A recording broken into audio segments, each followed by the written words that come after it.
I'm Jen from Spring Valley Farm. Hi, I'm Monica, the Accidental Agronomist. So why don't you start with how did you come up with a name for your business? So I was sitting in a coffee shop with two much younger people, and now my hair is really looking weird. Two much younger people than me, and I was working for a company, and I had this idea that I could write a blog because I was traveling up and down the East Coast, and I felt like here I was doing all this really cool stuff, and no one really cared. And I thought someone should care. Like, I mean, I'm on all these amazing farms, Mm-hmm. and no one I worked with really cared. So, um, they had a blog, and they were fairly successful, and I was asking them questions, and I was like, I don't know, I've done all this by accident. I'm an agronomist by accident. Uh-huh. And they were like, there it is, the accidental agronomist. And so it started off as this corny little thing, and that never really went anywhere because I resigned. Mm-hmm. And then I got into doing it on my own, and I was like, well, no one else is ever going to want this name because no one will take it seriously. Yeah. So I'll just keep it. And I have a tattoo now, and What's the tattoo? Is it your logo? yeah, it's on my wrist. Okay. That's upside down. I couldn't afford business cards because I'd spent all my money on a website. I know So websites are expensive. I didn't have the greatest marketing budget, and I Uh-huh. didn't want to borrow more money from my husband. So I was like, well, I got like 25 bucks. Let's just go get a tattoo. And Wow. that's how I ended up with a tattoo. And I thought, well, even if it doesn't work, I Mm-hmm. mean, it's still part of who I am. I Right. tried it for a while, but it's working. So, Well, and I think you've done really, really well. I mean, kind of going your own direction and seeing that you weren't liking the direction of necessarily the company you were working for, so you kind of started to pave your own road. And I forget, like, what I yeah. was trying to think today on the car ride home. I'm like, when were we at that conference, that workshop? It was the PA flower growers, cut flower growers. Was it 2018 or 19? So it had to have been either late 18 or early 19 because it was right before I had my hip replacement. Yeah, I feel like it was 2018 because it was in the winter, or it Yeah. was, wait, was it? I don't know. I was So trying to think. all I know is I had had an injection in my hip, and I was the day before, and I was sweating profusely. And you So had to present too. yeah, I had to get up Yeah. and talk in front of people, and it was like running down my armpits. It was horrible. And I didn't feel the greatest because I was in the middle of trying to deal with my hip and, some neck issues. And I thought, oh my gosh, these people are going to think, I don't know what they're going to think, but it doesn't really matter. I got through it. And but it turned out really good. I don't know what's happened with that group, but I do know a Yeah, lot I of don't people either. from the group have gone on to be really successful. hmm There's a lot of So I think growers that that's are doing really well that were, I remember at that meeting, and there were like ones that were just kind of starting out, and then there were ones that had been established. But I mean, as we go back to soil, because our whole talk is about soil, um, hmm my goal is just to kind of open people's eyes that are kind of newer going into whether they're growing things for their own, delight. Because that's hmm how many of us started. I started by just growing. I feel like every house we've ever owned, it was all about doing the landscape, the flowers, making gardens. And then it's so funny because the people that come after don't know what they're doing.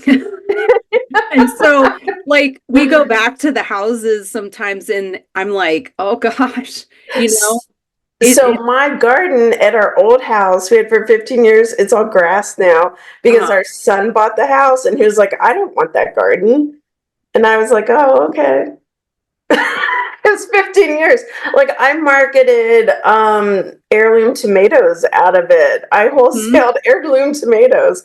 I had 100 blueberry bushes doing a trial for fertilizer. I'd done all this stuff and invested right. all this time, but it was cool because, it just wasn't his thing. But you're right, like you never I know. never realized then how important it was to make sure your soil was nurtured. And I used one term with you, and you were like, and it was soil health. Tell me why that makes your.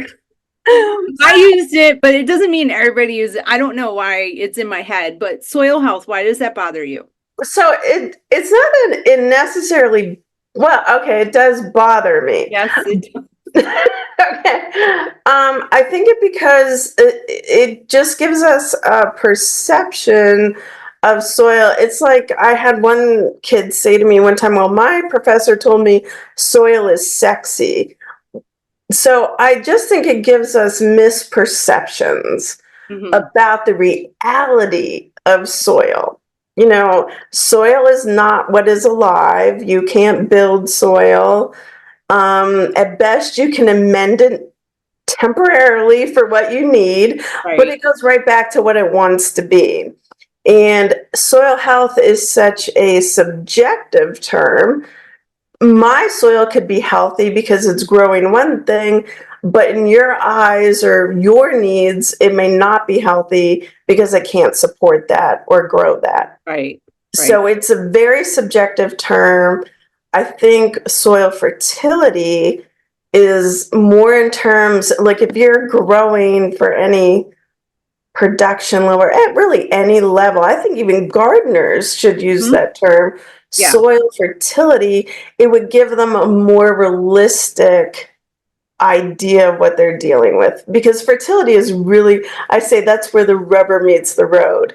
That's where you realize, like I said, you're going to look at terms of amending versus fertilizing, and you're going to go beyond that kind of romantic preconceived notion of it. I And don't really think soil is sexy. well, people say it, and I've said, there's really nothing sexy I about know. it. Soil fertility just leads to bigger yields. Yeah. You know what I mean? I don't know. I think it's a way to get people interested in it, but I've never been into those, trendy The terms. terms. Yeah, I've never gotten into that, and people are like, "Oh, well, you just don't understand," and I'm like, "No, actually, I think I have a more practical view on it, and that practical view can still be really interesting. It Hmm. doesn't have to all be boring, but Right. at least to give them a realistic presentation of it." If I was new, what were, like with soil? I mean, when you came, I mean, our farm was kind of depleted of a lot of stuff because it was, I mean, they grew like corn in that one area that we have the flowers. They had hay. I mean, most of Mhm. our farm is kind of that still, but now we're having the cattle graze, so it's no longer a huge amount of hay. But it was more than just taking samples. Like you do more than just like sending off samples to our extension office, like and getting the results back. And so um what are like what are some things that maybe first time people are looking to maybe grow things for profit, or even for fun? What are some things that they should be aware of and maybe start doing? Because I feel like you should invest in your soil before you start growing a ton of stuff, and that's something Yeah. I didn't know about. Like I think it was kind of like not even in the front of my mind because I feel like more and more information is getting out there, right? I mean, So I actually think a hay system is really productive and people just don't realize it. Like there's a lot of dynamics going on in producing Yep. hay. Yep. We've kind of dubbed it as well. It's this boring monoculture that, No, there's a lot that goes into but it. there's And really a yield lot is a, of yeah. management and there's a lot of fertility that isn't even necessarily fertilizer. It's really Right. management. Hmm. So to me, hay is boring to me because I've looked at it like years and years and years, but it's not boring if Right. you're looking at the growing aspect of it. Hmm. But I think baseline, like I always look at everything like if that was my farm and I was starting, what would I do? Well, knowing what I know, half the time I wouldn't even soil test, which is not a good example. Like they always say you shouldn't buy a mechanic's car and you shouldn't buy a contractor's house. Yeah. You might not want to buy my garden or, use it as an example because Right. I grew up in agronomy where we just did nothing but observe. A lot of growers I worked with back in the day when I first got started never even soil test.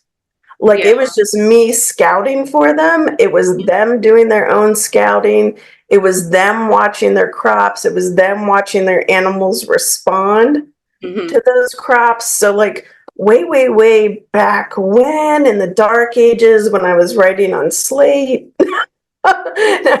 Actually, I had a pen and paper. I didn't have I a know computer. it's pen and paper. Yeah. It was before iPads and Yeah. your smartphones. Yep. It was all about observation. So I Okay. think number one, if you're going to do anything, just start and observe. Baseline, get a soil test. I talk about it on my website.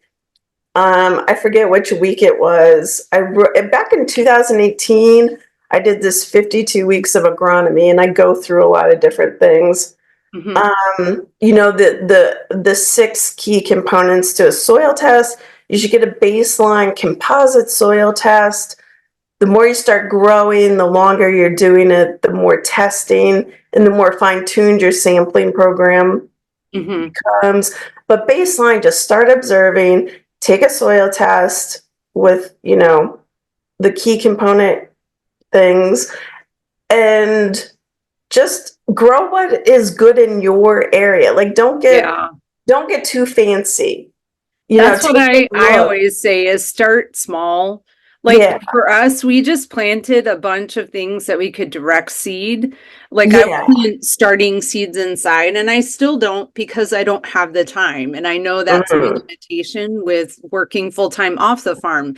So at that PA growers, like cut flower growers, I met Tracy, and Tracy gave me Sylvia's number, who Mhm. the Amish woman who has started my seeds for the last 5 years. Yeah. When we first started, it was just like, oh, let's just plant stuff and see how it does, And it was like pro-cut sunflowers, zinnias, cosmos. Um, I don't know if it was celosia. There was a few other things that we grew that were easy. And I didn't know about cool flowers and the hot flowers. I didn't know all that information then. But So all of that can come. You know what I mean? yeah, The and it was, dahlias, yeah, the more, I don't want to say advanced because I think dahlias are complicated because of us. I think we've made them yeah. complicated. I don't care about dahlias as much as like I know it's not my thing. And I said that. I'm like, there's so much work. I They're left divas. I left some in the soil this year and I'm seeing how they do. If they die, they die. But Yeah. like people don't realize like that's why you pay that for that flower because you divide them, you plant Yeah. them.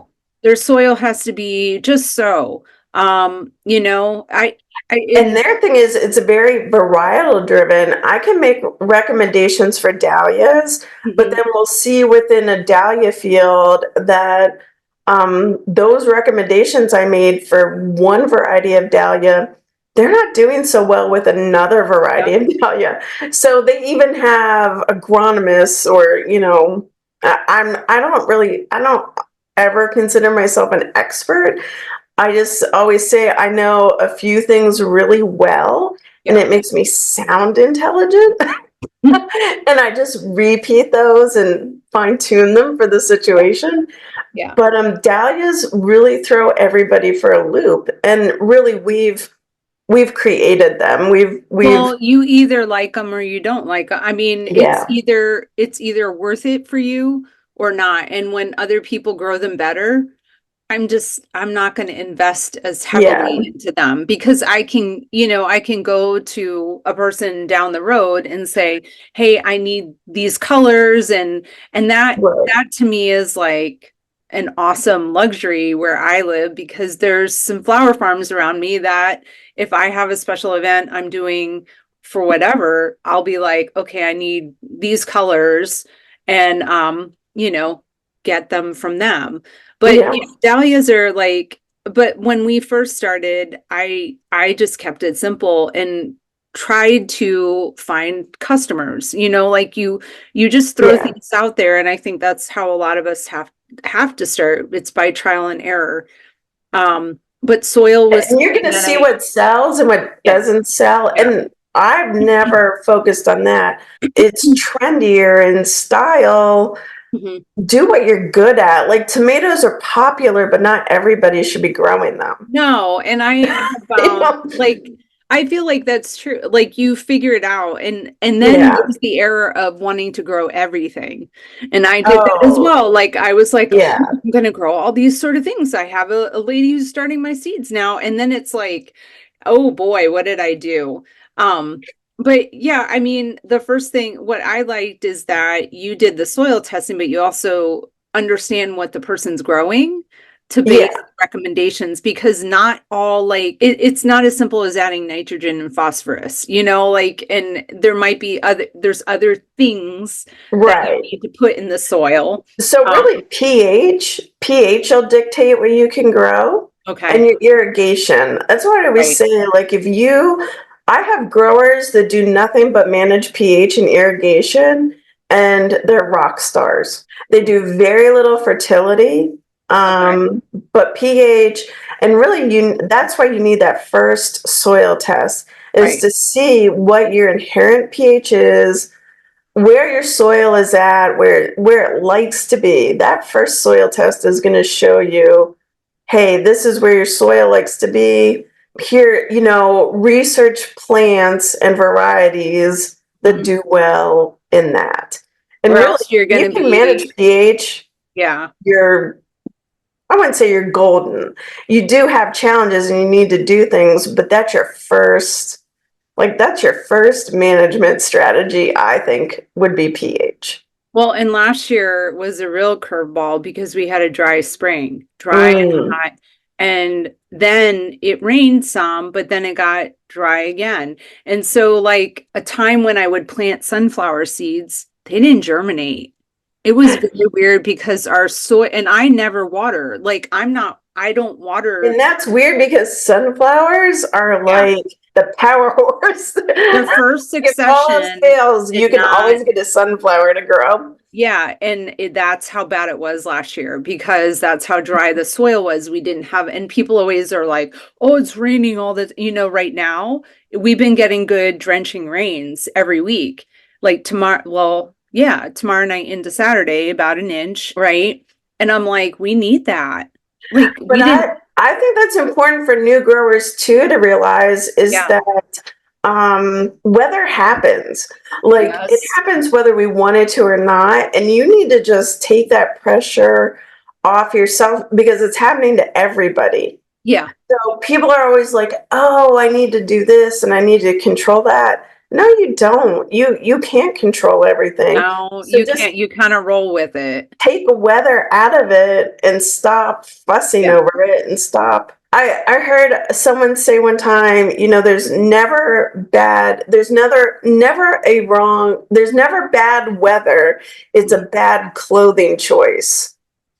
And I was like, like you can't control the weather. It's not like you can say, oh, today I'm going to no, make it but rain. I've never stalked the weather more than But than that's what people do. They stalk it. And what's the I admit point? it. I'm like watching it. I'm like the last 2 days with the wind. Oh, I yeah. have The wind silage is tarps down. challenging. Well, and we don't have any high tunnels or anything like that or low tunnels up, but I do have some silage tarps to kind of like keep an Right. area confined, and get it ready for planting. And like The it's wind is impossible. challenging. It's impossible. Like no matter how much you put it down and every single time, my husband and he's like, we should really put dirt down around it and do it this way. And I'm like, I know. And then we don't.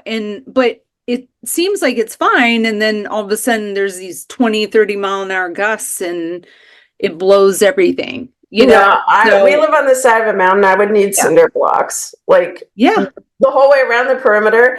Because I put up this little Christmas tree because I wanted to decorate, even though we live in the middle of nowhere. And I put rocks around it, and it still blew over and snapped off and broke. Yeah. Like we We have couldn't cinder do. blocks on the silage tarp and they moved. Yeah, that would be us. They So moved. I do think new growers just need to just take that pressure off themselves. They are not the only ones. It's not like they're the only ones Yeah. that have weather events. Weather Yeah. happens everywhere. So just I take know. And the it's just pressure off kind of, yourself. yeah, it's kind of rolling with it. It's keeping things simple. I think Yeah. everybody wants to overcomplicate. And that's what I've learned is like, just keep it simple. And also like building your perennials. Like if you're going to start selling things for profit, Yeah. the best thing you can do is invest in perennials. Like like peony roots. I did that right away, but also like the woodies, like the hydrangea, the Oh, nine yeah. And they're actually becoming quite popular. And I yeah. think there's some longevity to your season with them. Well, yeah, and when things are kind of like no matter how much you plan, Yeah. succession planting, there's Oh, always like it always kind of it doesn't always work yeah. out. And so there's these other like things that are growing that will come back every year. You don't have to replant them. Like I Yeah. love herbs too. I've been using like the sage and the mint, and I have mountain mint growing in a section, and that's been wonderful because they do flower. They do. They can be used for greenery, they can be used for a filler flower, and they'll come back every year. And Um, they're pretty, for the most part, yeah, disease and pest resistant. I there's would stay away from basil. I had a lot of growers using basil, and the powdery mildew issue, I'm just over I'm not basil. successful growing it for Yeah. cauliflower bouquets. Like I kind of gave up on that. I Yeah. grew two different kinds, the amarata, it's like a purple amaretto, and then Mm-hmm. it just didn't do well. And so I'm like, okay, I'm not going to do this again. Yeah. And that's something you learn. Like you realize what grows well, what doesn't grow well. And like, why am I trying to make this happen if it's not going to happen? Right. Um, but there's another term that I say, and that's all over Instagram, and it's no till. And I know, yeah, that kind of like eats you up a little bit inside. Why? It does. So I grew up around no-till farming, a no-till conventional dairy farm, and that's really where I got my start. Was when I started scouting. Most of the growers I was working for were no-till, and it's to me, and I don't mean this to offend anybody. I don't want to hurt anybody's feelings. I've gotten yelled at and kicked off farms, and called horrible names. Hmm. I think it's a marketing term. And I think it's a marketing term because there again, it gives a misperception of the realities of agronomic practices. Hmm. And there are some crops that you have to till. Annuals, they don't demand a certain amount of tillage, they do better with a certain amount of tillage. And you just merely pulling the plant out of the ground is, in essence, a little bit of tillage. Yeah. Worms are tillage, broad forking is tillage. They're minimal, but they're still tillage. So to Hmm. me, you can't really say no till. That's like a perennial system even has a little bit of tillage. If you want to work in amendments and fertilizers around your canopy where you're supposed to be working them in, It's your root zone. You have to scuff up the soil, and that's still a minimal amount of tillage. Now, we Right. don't till in a perennial system like we do in the annual system, but I just think it gives people just a very false sense of sound agronomic Yeah. practices. And I'm not saying you need to go, till everything Hmm. over, moldboard plow your whole entire field year after year after year, get out there with a rototiller every year. I'm just saying it needs to be a tool in your toolbox that you use Yeah. strategically. Yeah, That's and I it. mean, Pennsylvania is like a wild card for soil. Like Iowa, it was like black gold. That's how it was Right, described. It was black gold. It was beautiful soil. And then I right, moved to Pennsylvania and I'm like, it's like rocks and clay and like red. Some of it's red. I mean, I feel like our soil is so much better now, but it's taken years to get to this point right. where we grow the flowers. Instead of digging up grubs, I have worms, so I'm like, oh, I must be doing something right, but I don't make a big fuss about it. It's like, and so when I see things like with people and they're so the no-till and the cardboard, that's another thing you're like, oh gosh, the cardboard, I don't know either way. I'm not gonna diss it, but I don't, it's a I lot. mean, I guess it could be a management strategy. Yeah. I just don't see cardboarding your whole air like Area. Yeah. it's It's a but lot of it's like cardboard. yeah, it's like mulching. I think mulching is, it's a strategic thing and you need to use it judiciously and you need to have a very strategic reason why you're doing it. You have to do it intentionally. And I Right. understand, weeds are a challenge. I got it. But there are other ways to manage them. We can manage them mechanically. They're Mhm. labor intensive, I understand that, but they're part of life, just like growing old and gaining weight. Do you feel like weeds are a good indication of how your soil might be fertile? Weeds are kind of one of those things that are so annoying, and everybody, like, we're always trying to figure out ways to deal with them so that we're not overwhelmed by them. Right. But what are your thoughts? Mow them, just What? weed whack them. Oh, I do. I do all sorts of things, but there's certain like areas, especially in the perennial area now that Yeah. I have to be aware of. But man, yeah, weeds can just they can take over like midsummer. Yeah, they can wreck your day. The They can really spoil your pigweed season. starts to get nuts, and it's not my favorite thing in the world, but at least pigweed comes out easily. Yeah.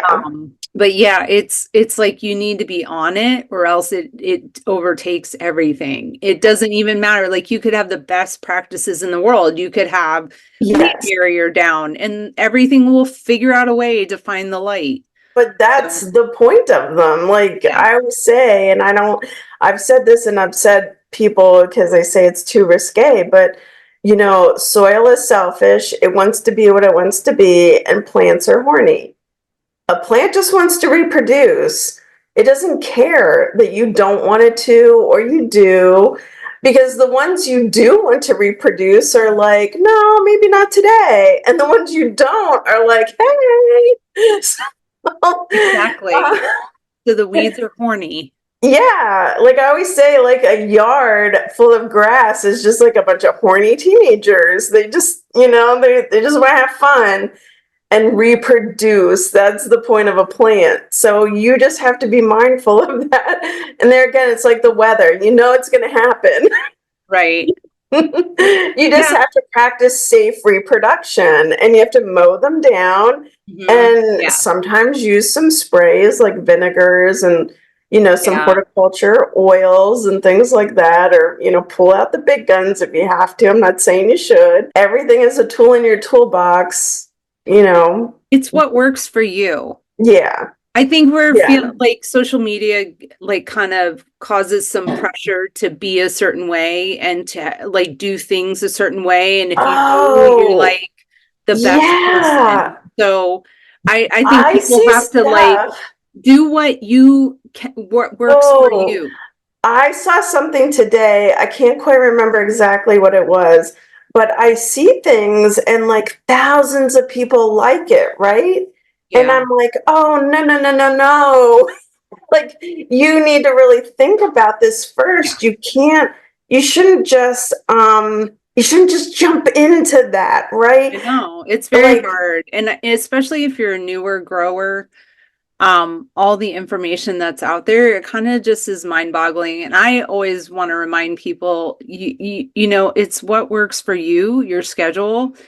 so Um, I'm looking at yeah, it now. I'm looking at it and I'm thinking, this works for this person, yeah, yeah, but I would never recommend this for someone on a bigger scale. Or yeah, I don't even know if I'd recommend it for someone on a smaller scale. It's really expensive. Like yeah, when you yeah, look at what they're doing, they're very expensive inputs. right.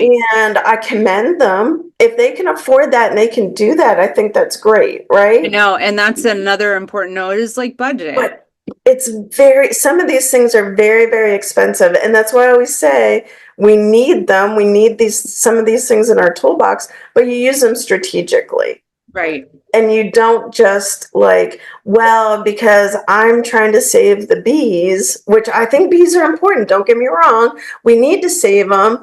But, alfalfa meal is really expensive Hmm. and you can't save the world with alfalfa meal. You Right. know, that Yeah. alfalfa meal had to come from somewhere. Hmm. Or unless you're growing your own alfalfa, which is totally cool. I think I haven't looked at a lot of alfalfa in a long time.